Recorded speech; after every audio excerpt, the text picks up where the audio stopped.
राम राम दोस्तों, जय बाबा नीम करोली महाराज जी की। आशा है कि आपके ऊपर भी बाबा नीम करोली जी की अपार कृपा होगी। आपके घर परिवार में सभी कुशल मंगल हो। इसी मंगल प्रार्थना मंगल कामना के साथ में सभी देवी देवताओं को प्रार्थना करता हूँ और अर्जी लगाता हूँ कि मेरे सभी भाइयों के ऊपर अपनी दया दृष्टि बनाई रखे मेरे भगवान, मेरे बाबा नीम करोली जी। जय बाबा नीम करोली महाराज जी, जय श्री राम, जय हनुमान जी।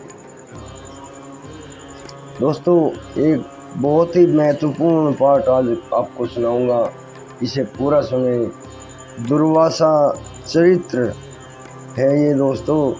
दुर्वासा ऋषि किसके अवतार हुए हैं और उन्होंने भगवान श्री राम जी का और भगवान श्री कृष्ण जी की परीक्षा ली और द्रौपदी को उन्होंने चीर बढ़ाने का आशीर्वाद दिया था। इसीलिए द्रौपदी की लाज बच पाई थी महाभारत के प्रकरण में।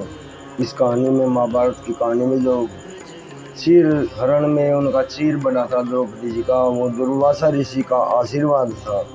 तो कैसे कैसे ऋषि दुर्वासा जी ने उन्हें आशीर्वाद दिए और कैसे श्री राम जी की परीक्षा ली और कैसे श्री कृष्ण जी की परीक्षा ली, शुरू करते हैं। ऋषि दुर्वासा माता अनुसुईया के पुत्र थे, जो ब्रह्मा विष्णु महेश त्रिदेव के आशीर्वाद से पैदा हुए थे। दुर्वासा जी ने अनेक चरित्र निर्वाह किए हैं। राजा अम्बरीश ने उनकी परीक्षा लेनी चाहिए। इससे दुर्वासा जी क्रोध में भरकर श्राप देने लगे।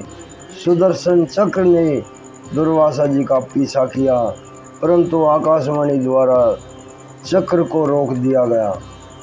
दुर्वासा जी को शिव जी का स्वरूप समझकर अम्बरीश ने स्तुति की तथा विधिवत भोजन कराया।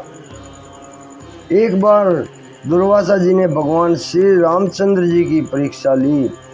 काल रूप दुर्वासा जी ने रामचंद्र जी से प्रतिज्ञा करा ली कि हमारे दोनों के संवाद के बीच में कोई अन्य न आए, परंतु लक्ष्मण जी वहां पर आ गए। इससे श्री रामचंद्र जी ने अपने प्रण के अनुसार अपने प्रिय भाई को त्याग दिया था। इससे दुर्वासा जी अति प्रसन्न हुए थे। तो ये श्री राम जी की परीक्षा ली थी दोस्तों। इससे बाद में श्री कृष्ण जी की परीक्षा कैसे ली, इसी प्रकार दुर्वासा जी ने भगवान श्री कृष्ण की भी परीक्षा ली थी। दुर्वासा जी ने भगवान श्री कृष्ण के यहाँ भोजन करने हेतु आए। भगवान श्री कृष्ण ब्राह्मण भक्त हैं, ऐसा समझकर उन्होंने भगवान श्री कृष्ण की परीक्षा ली। भगवान श्री कृष्ण ने रुक्मिणी के साथ रथ में जुटकर उन्हें बैठाकर चलने लगे। दुर्वासा जी ने वरदान दिया कि तुम्हारे शरीर के अंग वज्र की तरह हो जाएं। एक बार दुर्वासा जी जल में नग्न होकर नहा रहे थे। दोस्तों, ये द्रौपदी प्रकरण है, छोटे छोटे प्रकरण है, बहुत ही ज्ञानवर्धक है। लेकिन एक बार दुर्वासा जी जल में नग्न होकर नहा रहे थे। द्रौपदी ने देखा कि ऋषि दुर्वासा कपड़े नहीं पहने हुए हैं। वे दूर खड़ी थी और द्रौपदी ने दूर खड़े होकर अपनी साड़ी का एक पल्ला फाड़कर उन्हें शरीर ढकने के लिए जल में छोड़ दिया। वह साड़ी का टुकड़ा जल में बहता हुआ दुर्वासा जी के पास पहुंचा। उस वस्त्र के टुकड़े से दुर्वासा जी ने अपने गुप्तांग ढक लिए और द्रौपदी को साड़ी बढ़ाने का वरदान दिया। इस वरदान से द्रौपदी ने पांडवों की लाज रखी थी। इस प्रकार उन्होंने अनेक चरित्र निभाए हैं।